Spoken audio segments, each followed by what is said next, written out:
nyingine ijayo.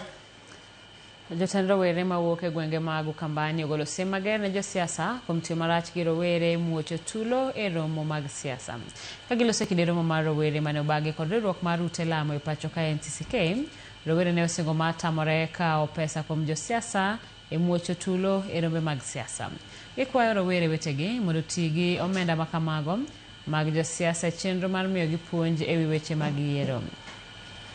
The nation, kwa sababu ni kitu kitafanya watu hata wale wanagombea viti kama PWDs wanarika hawatapata opportunity mzuri kuomba kura kwa sababu hatakuwa na pesa za kulipa watu, ama pia wakienda kuongea wataweza kufukuzwa na watu.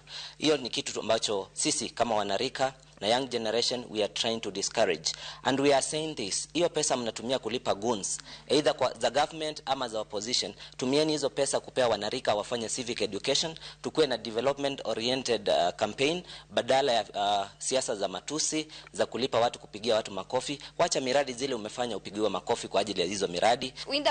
Our aspirants, our candidates come next year to ensure that they follow what has been put on papers, what has been put to be like the guiding rules for them. So wakivai wasiende kunje wa spend more. So we can add the IEBC to ensure that they regulate and they do proper auditing for the finances that is going to be spent by the politicians.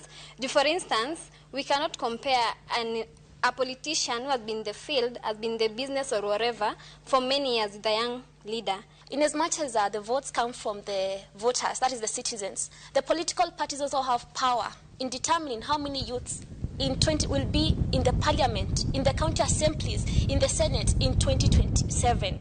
So to the political parties, please be reminded that the young people of Kenya are not just problems to be solved, they are also assets to be developed. So are the young people the biggest demography, but the least represented in the houses where